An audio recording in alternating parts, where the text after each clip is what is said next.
Assalamualaikum warahmatullahi wabarakatuh. Bersyukur kita kepada Allah dengan mengucapkan Alhamdulillah. Salawat berhingga salam kita ada kepada baginda Rasulullah sallallahu alaihi wasallam. Allahumma salli ala sayyidina Muhammad wa ala ali sayyidina Muhammad. Pemirsa dimanapun anda berada, di dalam Al-Quran dikatakan kullun nafsin dha'iqatul maut. Tiap-tiap yang bernyawa akan merasakan kematian. Nah, kita tak tahu nyawa ini berpisah dengan badan kapan. Entah hari ini, entah esok, entah lusa, entah minggu depan, bulan depan, atau tahun depan. Nah, sebelum nyawa itu berpisah dengan badan, apakah kita sudah mempersiapkan diri untuk menghadap Allah Subhanahu wa Ta'ala? Kalau yang udah, maka ayo kita tingkatkan ketakwaan keimanan kepada Allah Subhanahu wa Ta'ala. Namun kalau yang belum, mari kita berusaha hijrah dari kejahatan menuju kebaikan. Ingat pemirsa, apabila sakratul maut tiba mencabut nyawa manusia, maka siapa yang akan merasa kesakitan? Diri sendiri.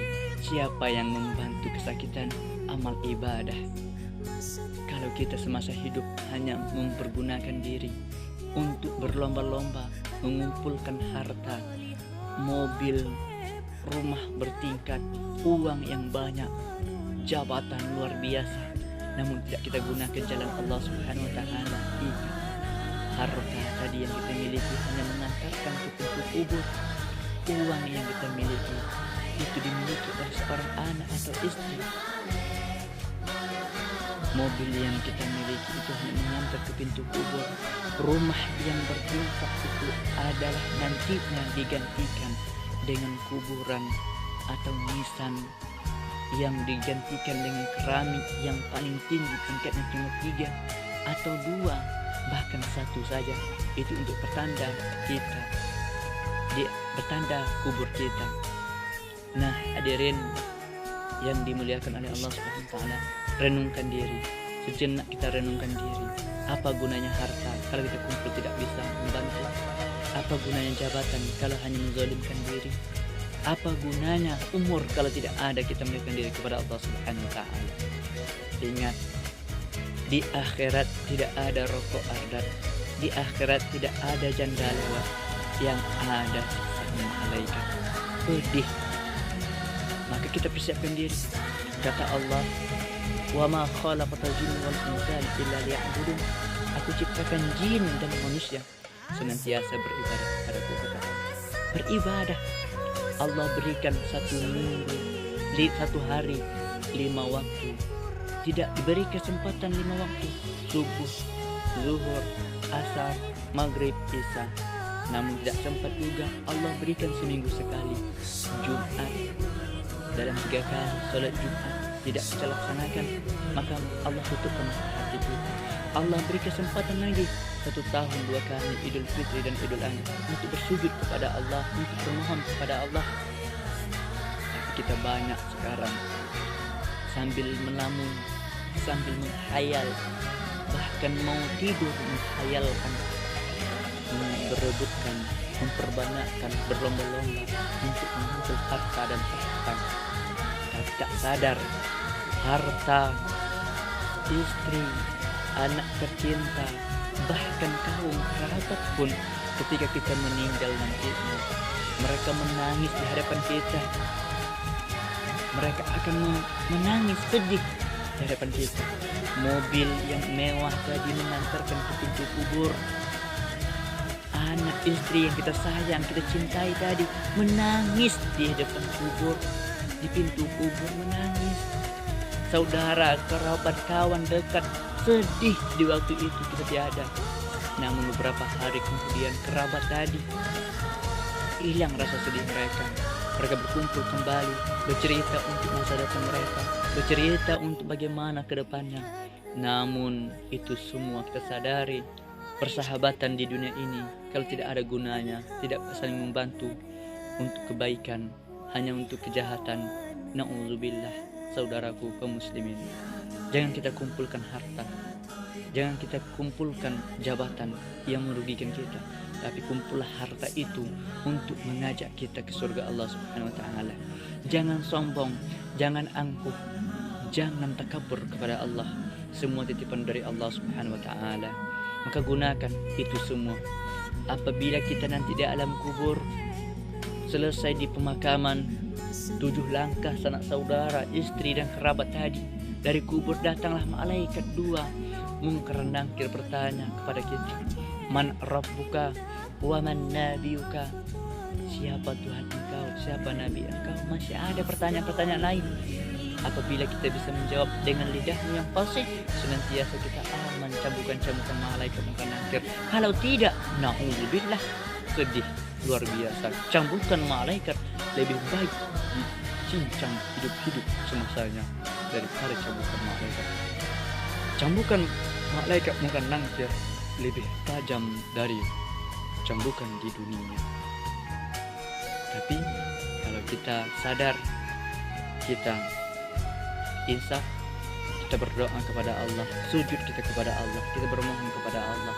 Senantiasa pemirsa yang mendengarkan ini, kita meninggalnya nanti dalam Islam, dalam agama Islam, pelukan keimanan, dan meninggal kita senantiasa husnul khatimah. Amin amin ya rabbal alamin. Hadirin yang dimanapun Anda berada, kita ada 3 prinsip yang harus kita lakukan semasa hidup. Yang pertama,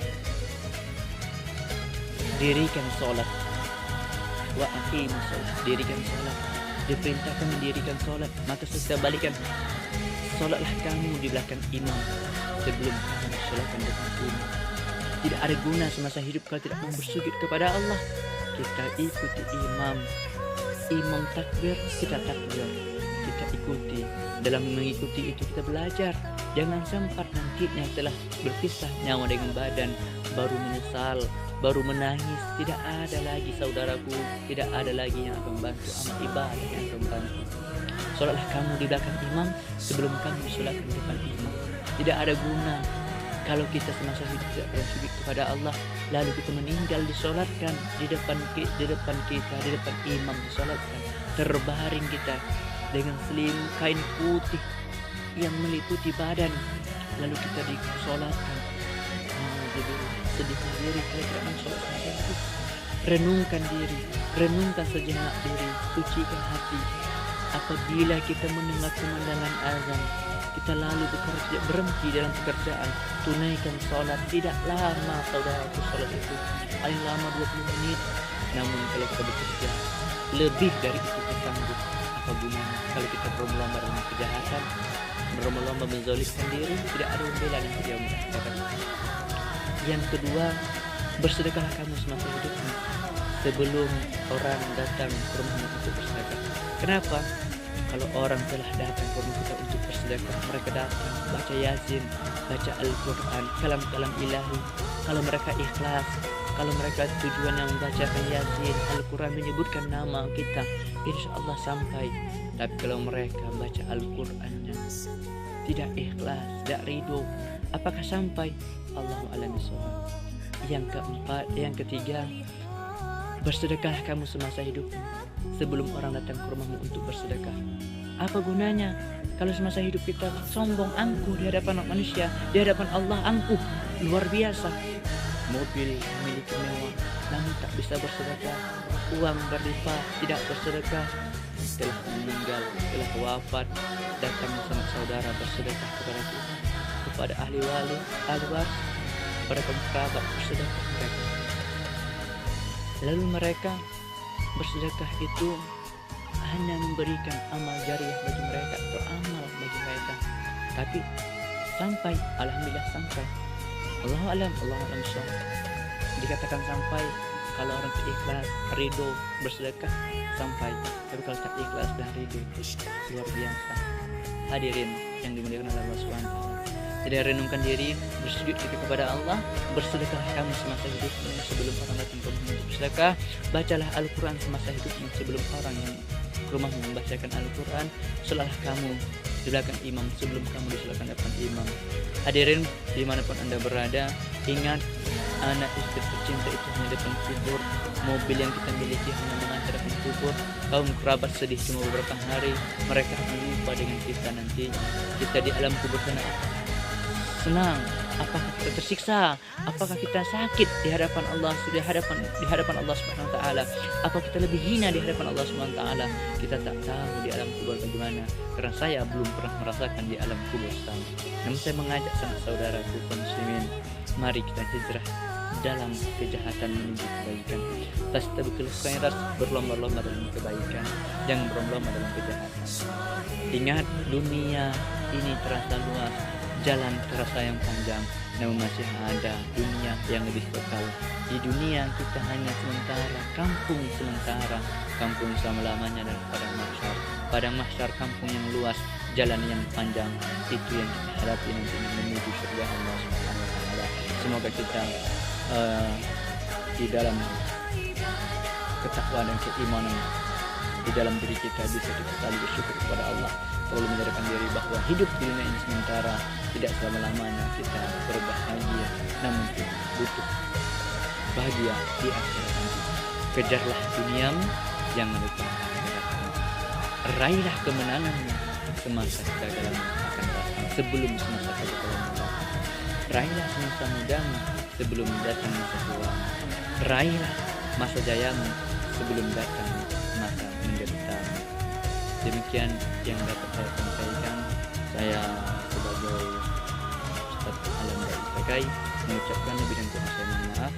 Assalamualaikum warahmatullahi wabarakatuh.